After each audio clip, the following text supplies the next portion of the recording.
Hey Moonlovers, welcome to another episode of All Things Moon, Lunar Wisdom for Everyday Life with myself, Kelly Jones. And today we find ourselves on a first quarter moon. It is Sunday, May the 4th, and it is around about 4:30 in the afternoon here in the UK. So first quarter moon in the sign of Leo. What is a first quarter moon? What does that mean? So if we are following the moon cycles and living according to those energies, then a first quarter moon is maybe the point when we come to a first point of challenge when we've had a new moon last weekend. So we had a new moon in Taurus last Sunday. So this is a week later. We would have set our intentions going forwards, and this might be the point when the first little challenge comes up, or a big challenge. First quarter moons are for taking action, for having courage. So amazing that it's in the sign of Leo today. Absolutely perfect sign for digging up some courage, for making plans and for growth, because the moon is growing, it is waxing towards the full moon phase, which will be next Monday, the 12th, and that will be a full moon in Scorpio. So for myself, the challenge that has come up with my Venus being in the sign of Leo, in my sign, that is all about me putting myself out into the world and being seen on the stage. A little bit of drama and a little bit of crisis this week. So this is the challenge that came up for me this week. So I have finally, after both me and Natalie at our last half-day retreat, realising that neither of us had any flyers to put in the goodie bags to promote ourselves. We only had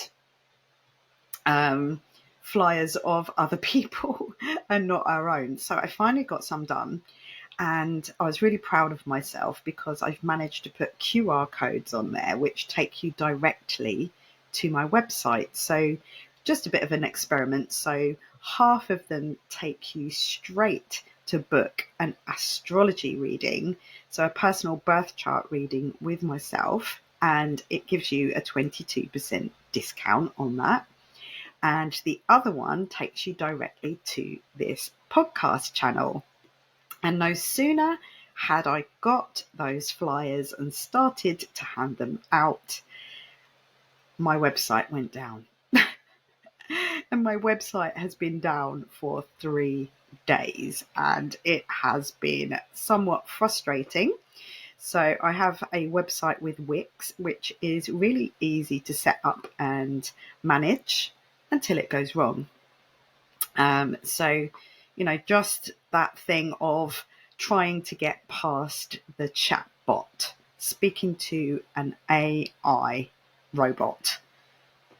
And coincidentally, today, on the first quarter moon, the first point of challenge, which has made me a little bit raw, to say the least, we have Pluto turning retrograde in the sign of Aquarius.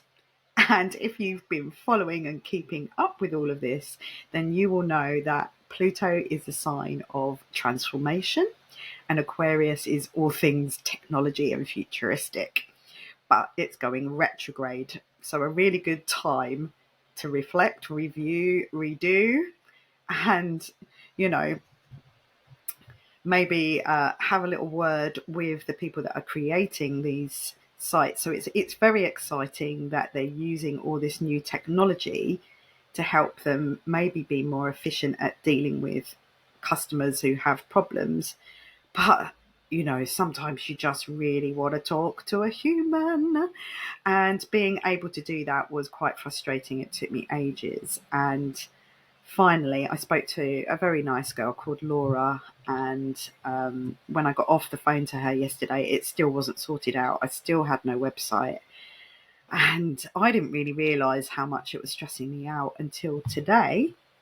I went on just to have a little look, and my website had magically reappeared. And the relief that I felt was revealed to me just how stressed I'd been. And I said, I went and said to Tom, "Oh my God, my website's back on." And I said, "Gosh, that was really stressing me out." And he said, "Yes, I know it was." So he could tell that something was going on with me. I was trying to be okay about it, but actually I wasn't. But me being me, and having had this season of Taurus, of getting into our bodies, of taking care of ourselves, and actually to gain some strength and some courage, it really helps if we feel physically stronger. So yesterday I booked myself into Zero Gravity Pilates in Chelmsford, where I'm going to be doing a little bit of cover work and maybe possibly a shift or two here and there. And we just need to go through the manual and do things zero gravity way. So the easiest way for me to learn that is to physically go and take part and learn how to do it. So I did a really hardcore Pilates reformer session there yesterday, but it felt so good to actually push my body through the comfort zone, through a little bit of discomfort, not pain, but discomfort, good discomfort, that working hard and taking yourself past that place where you're sort of comfortable to stay and move and push through it to gain a little bit of physical strength, which ultimately helps us to feel more confident, stronger, more powerful, gives us more courage. So what else have we got going on? Before I go any further, just in a bid to have more confidence and courage in promoting myself and getting myself out there in the world, as we're in this first quarter moon in the sign of Leo, which is all about being seen and self-expression, could I ask you, if you have been working with the moon and the planets, and this is really becoming part of your lifestyle, and you're realizing the benefits and you're following along and listening to my podcasts, please could I ask you to press the like button, to subscribe, and to maybe share it with your friends or anyone who you feel would benefit from having this kind of magic in their life. Because doing this, when you subscribe, it really helps my channel to grow and to get to more moon lovers out there who would love to join in and listen and learn and grow along with us all, and discover the magic that the moon, following the moon phases and following the astrology, can bring to you. So thank you for that. Totally appreciate that. So may the 4th be with you. Today begins with Pluto stationing retrograde in Aquarius, as I've just mentioned. So just to remind you that when a planet stations, it's like a big tanker coming into port, and it creates big waves as it's entering, slowing down and coming to stop. So those waves of Pluto will be much stronger right now. As it will be retrograde for a while, it will probably simmer down a little bit as the waves die down, and then when it begins to start to move forwards again, those waves will come back up. So we always have a little bit of a pre-shadow phase to that happening. So we've probably been experiencing some of this retrograde feeling already. So it's going to be retrograde now until October the 13th. So we have plenty of time to get used to it. And remember that Pluto is actually going to be in the sign of Aquarius for the next 20 years. So this retrograde energy will happen multiple times. So this is our first our first chance to get used to the idea of what it feels like for this planet to be retrograde in the sign of Aquarius. Because previously, up until now, when Pluto has gone retrograde, he's moved back into the sign of Capricorn. But that will be no longer now, and this is our first real experience of him being retrograde in the sign of Aquarius. So, excuse me, I have been really suffering with the hay fever this week, hence I've got my glasses on. My eyes have been terrible, and we've had some amazing sneezes, so I hope they don't happen here. I'll try and edit that out. So what does it mean, Pluto being retrograde in Aquarius? It will be challenging us to deepen our understanding of our own psychology and the psychology of humanity, of the collective, of our community, of our tribe.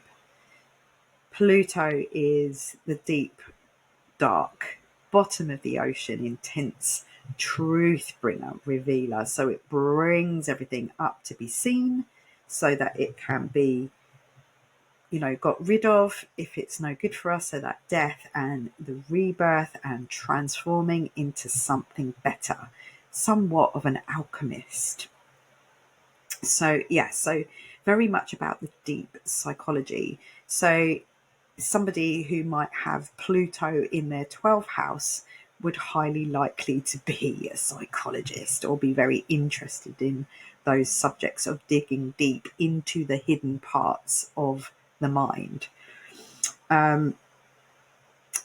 We've got on May the 12th, so next Monday, we've got a Scorpio full moon, which is directly opposing Uranus.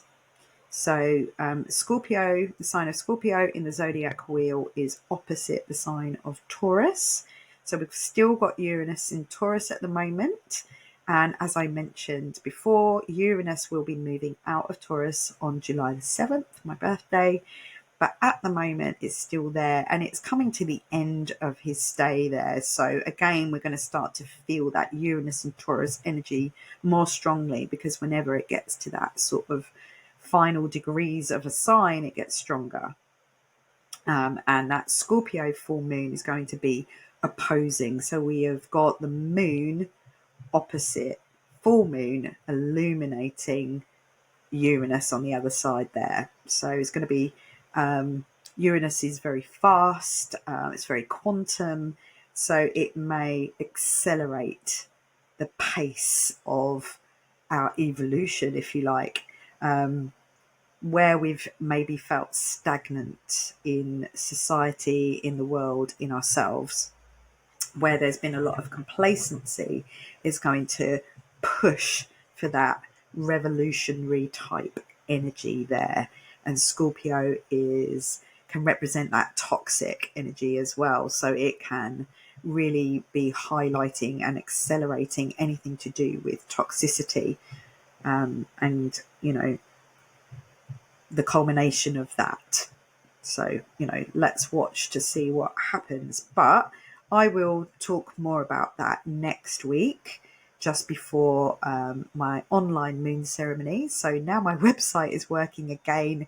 You will be able to go and book yourself on to join me for an online full moon ceremony in the sign of Scorpio.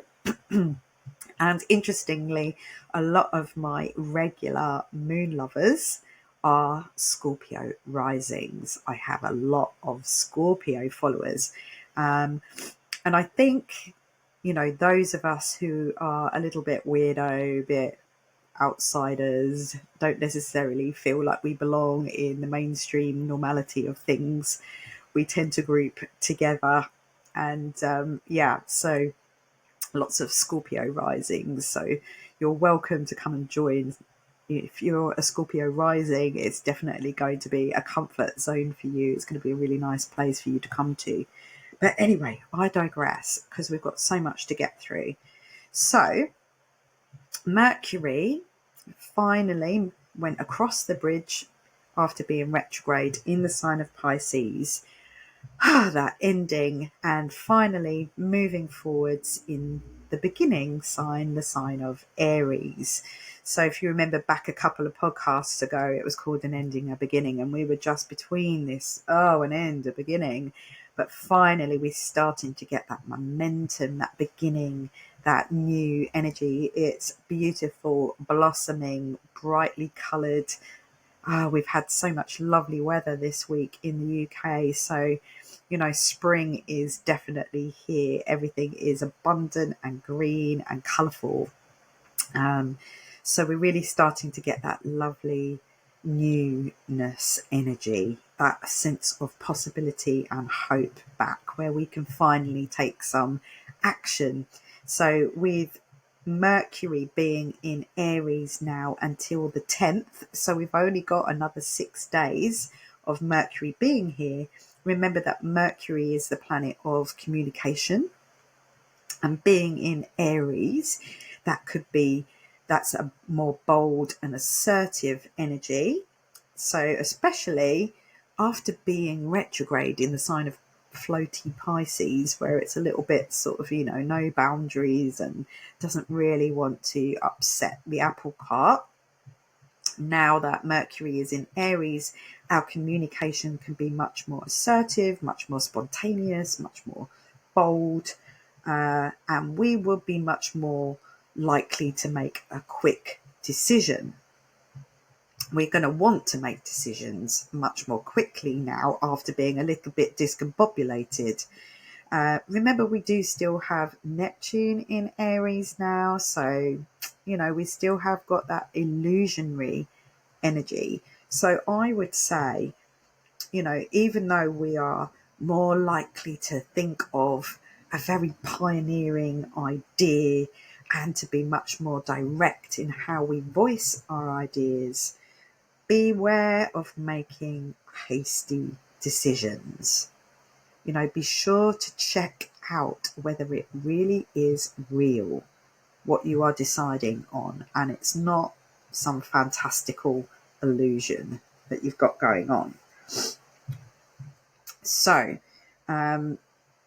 Aries is typically very impatient, very headstrong, and our responses can be similar. So, if you're trying to make a decision or if you're having a discussion, don't be surprised by your own defensiveness or somebody being very combative towards you.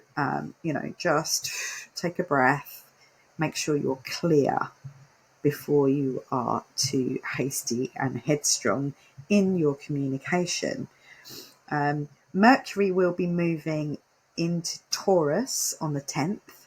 So then that communication can be much more grounded, much more practical, and less spontaneous. So maybe, give it a few days and wait for that time to really be clear on those decisions.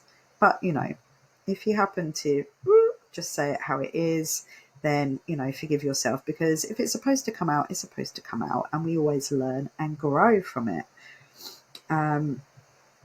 So next up, we have Venus finally crossed that bridge as well. So do you remember that Mercury and Venus were traveling retrograde together in the sign of Pisces, and now they've both moved forwards. So Venus has finally crossed the bridge from the ending to the beginning again, and she can now be more bold in moving forwards with her actions. And my feeling is that you can really start afresh and take action on your self-love plans. You know, she's in Aries now until June the 6th. So you've got a nice, good long time to use this Aries energy. Although Venus traditionally is in her detriment in the sign of Aries, which means that she's maybe not so comfortable. She's not at home in this sign where it's a little bit bold. It's not very gentle. It's not very graceful. But Venus is all about desire, passions, and self-worth. So Aries is all about me and the I am. So you can see where this is a really good time to take action on your self-love, your self-worth, you know, being strong and unapologetically empowered. You know, you can dress up as the lead role in your own movie and wear your emotions like a love queen. I have my little sparkly moon crown on today.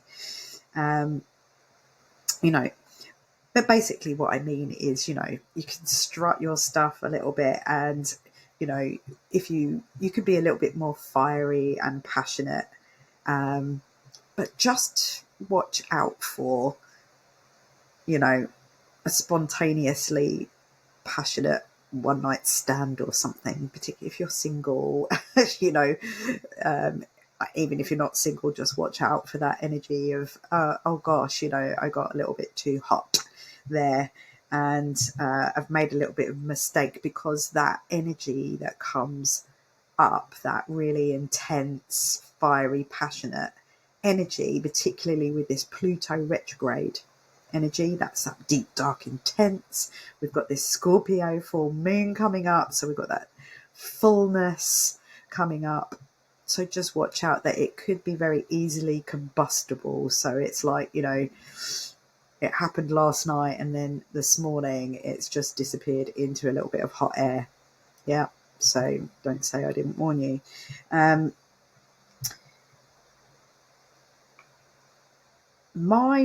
So, you know, take a look at your chart and see where Aries is on your chart. So see which house area that is, and then you'll know where this Mercury, spontaneous communication, much more direct communication, will show up for you, where this Venus, self-love, self-worth, will show up for you. I know that it's in my 5th house, which is very much that Leo type energy, about fun and joy and pleasure and self-expression and being seen.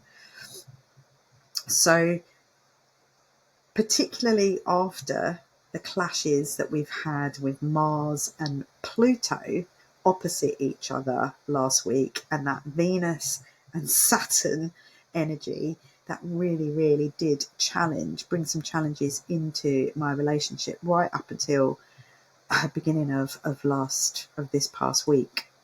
And I've really felt the difference as this week has gone on, and we've got this much more Venus-y energy in Aries, moved away from Saturn, and now that Mars-Pluto opposition is starting to disengage.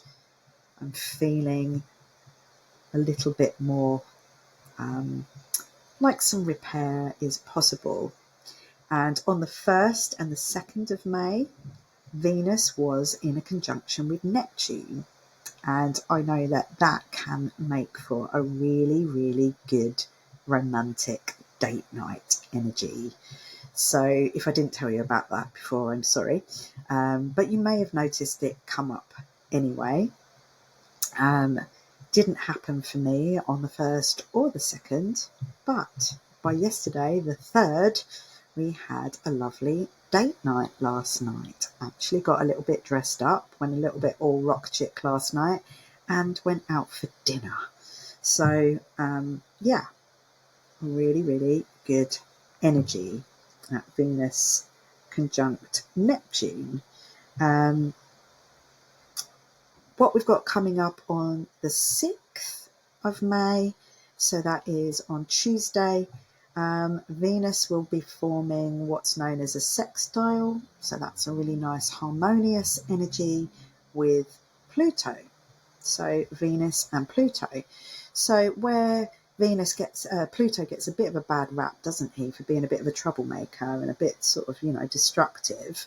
I think that, a sextile between Venus and Pluto is a harmonious energy, but it can also bring up some of that sort of more possessive, obsessional energy as well, but a much higher chance and possibility of intense passion, maybe a secret affair. But also that need to dig deeper into the truth of maybe how you feel in a relationship and how the other feels in that relationship. So you might be having that sort of deeper, more intense, passionate conversation with that direct energy with Mercury. Yep. So, see how that plays out this week as well. So that's Tuesday when that is most likely. It doesn't cause these things to happen. It's just all these archetypal energies. The symbology is that these things are more likely. We can utilize them to a greater effect if we know about them in the first place. So remember, look at where that Aries is in your chart, which house area it is, so you can be aware of where these energies which area of your life these energies are most likely to show up for you. So just as Mars and Pluto start to disengage from that opposition, we've got the Pluto retrograde today, as I've mentioned, in the sign of Aquarius. So remember that retrogrades, no matter what planet it is a time to reflect, review, renew, redo, under the subject of that archetype. So anything that Pluto represents and where that falls for you in your chart. So have a look at where Aquarius is in your chart. So excuse me, keep having to wipe my nose here. I'm really sorry about that. So I took a look at my chart before I came on here to see where this Pluto retrograde is happening for me, and it's right over my part of fortune, so, or otherwise known as Fortuna. So the planet Pluto, so remember this, is associated with transformation, with rebirth, the unconscious, and the part of Fortuna, represents luck and fortune. So that would be where that is in your chart. So no one talks about the part of fortune too much, but I'm quite intrigued by it. So I like to take a look at, where the fortune part of my chart is. And we've got Pluto conjunct my Fortuna, so it is transiting over it right now. So profound transformations and shifts in fortune if I pay attention. That is in my third house. So Aquarius is in my third house. I use a whole sign houses system. So that's the whole sign of Aquarius is in the third house for me. So telling you this to give you an idea of how you can go and look to see how that shows up for you. So it suggests that good fortune comes to me through third house subjects. So that would be connecting and communicating with other people. So I'm hoping that by my talking to you, with sharing with you, communicating with you. And also it's around your local area, your neighbourhood.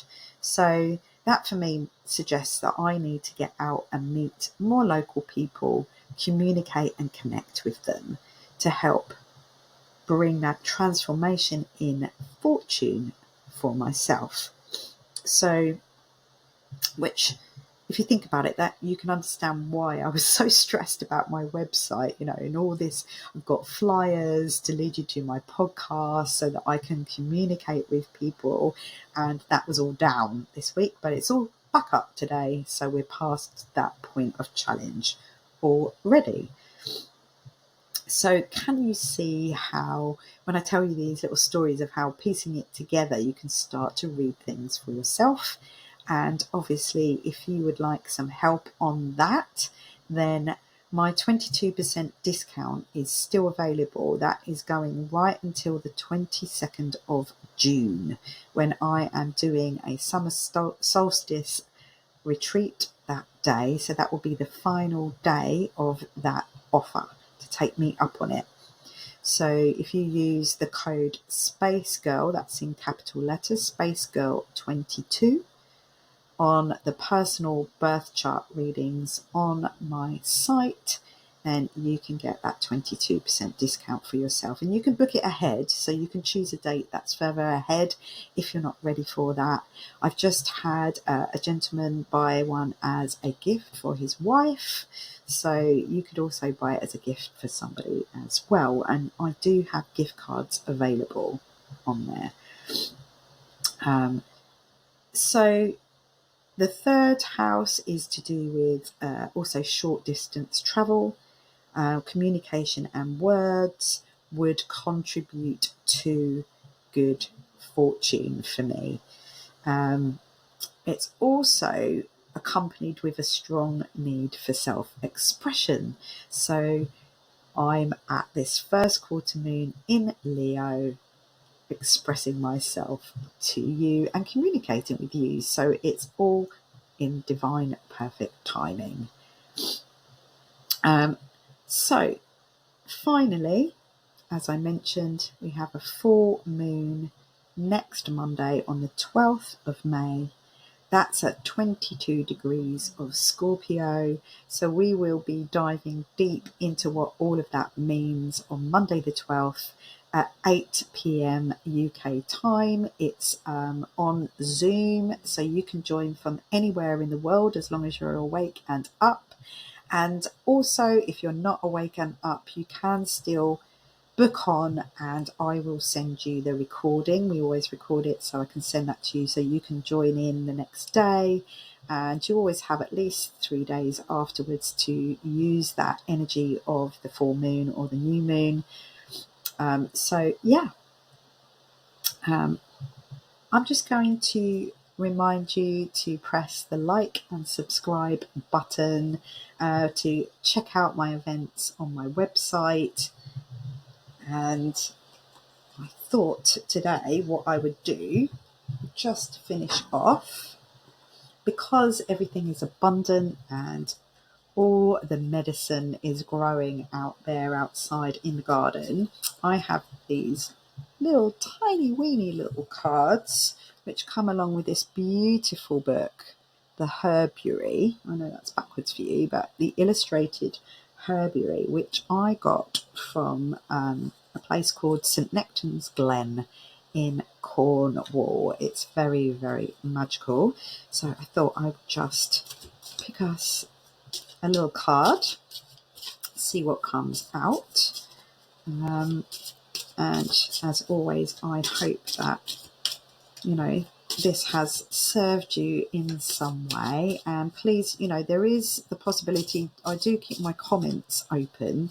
So please do, if there's anything that you would like me to talk about, that you'd like to know about. I can't do anything personal about your personal charts on here, but if there's a subject you'd like me to cover, if you'd like me to do a Q&A, then please do let me know. And also please do share any of your stories where you've noticed any of these energies coming up for you. And because it helps. I'm always telling you my stories, but it'd be really nice to know somebody else's. And if you give me permission to share, I don't need to tell anyone your name, but it's always good to share stories that are reassuring and entertaining and informative. Okay, so we have got, talking of the medicine growing out in the garden, this particular medicine grows in pretty much everybody's garden unless you have AstroTurf. So if you have grass, if there's a grassy bank anywhere, if you're going for a walk anywhere, in the woods, in a field, doesn't matter, you will come across this stuff everywhere. And this is plantain. I'll just try and get that. My screen, it looks a little bit blurry. Trying to get that to focus. I can't get it to focus, but this is plantain. And that's not the banana that you get in Caribbean food. It is the thing that everyone thinks is a weed. And you can get it in as a narrow leaf and a broad leaf. And it's very easy to identify because it's got very, very thick ribs down it if you look it up. So make sure you check it out so you're getting the right thing. But plantain, and it says up here, rewild. So if you have got AstroTurf in your garden, maybe it is a message to you to rewild your garden, which as gardeners, that is something that we specialise in. So if you're a bit concerned that for the bees and the butterflies and wanted to encourage all of that to nature to have more places to be because we've got rid of it all and made it into a concrete jungle and now we're realising the error of our ways, then rewilding is the message here.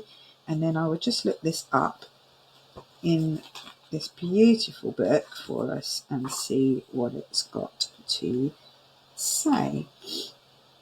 So plantain, rewild, page 68. So yeah, so you can see it a bit more clearly now. There we go. So that's the plantain. And this is an illustration, but as you can see, it's got these really thick ribs on it. So I will read this to you. If you let her, Plantain will share stories of wagon trains and ocean crossings and Alexander's shenanigans in Egypt. Given a chance, she'll make a traveller of you too, drawing you gently out of your comfort zone, moving you from safe to the edge of the wild, pushing the boundaries of civilized behaviour and laughing at your scruples. It will start with a small thing. Plantain might offer a leaf to ease a sting or the itch of poison ivy. So if you're out and about and you get a bug bite, look for a piece of plantain.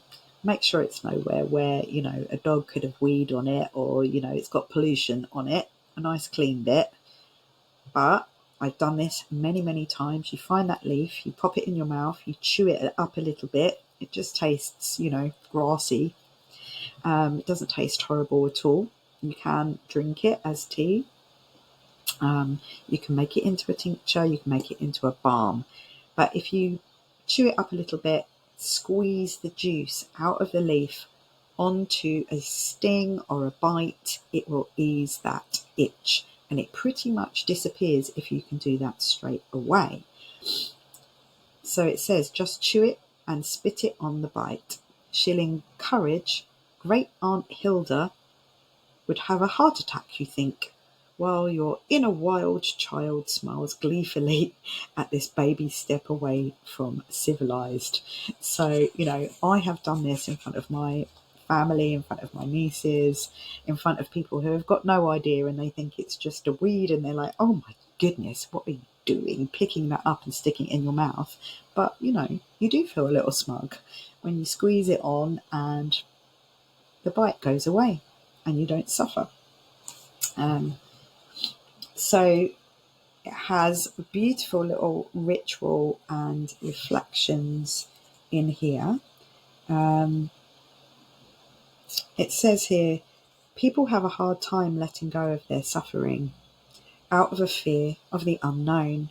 So some people would rather suffer having that bite and that sting, getting all inflamed and itchy and irritating and sore, than taking a piece of plantain leaf and chewing it and spitting it, squeezing the juice onto the bite. You know, they prefer suffering that is familiar. So remember when you were a kid and you'd lie on the ground feeling the grass tickle your back and the sun warm your face. Remember when rolling log-like down a hill was the perfect afternoon activity. Plantain doesn't ask you to step away from your true self and into some unknown version of you. She asks instead that you dust off the unruly and slightly wild but deeply connected side of yourself that gets pushed into the background when you're busy being an adult. She reminds you of your childlike wonder and joy in the basics. Lie on the ground and let the earth support you. Feel the sun on your face and sense the clouds chasing shadows across your closed eyelids. Remember the joy in this simplicity. This is a place to which you can always return. All through the joy of a weed called plantain, which is actually an amazing magical herb. Look it up, check it out. Ask me all about it. And I'm going to go now, and I wish you all a wonderful week. I hope you get past your first quarter moon challenges in the sign of Leo. I hope that you get to experience some of this Venus passion and that you can make decisions without being too spontaneous and headstrong. And I'll see you all next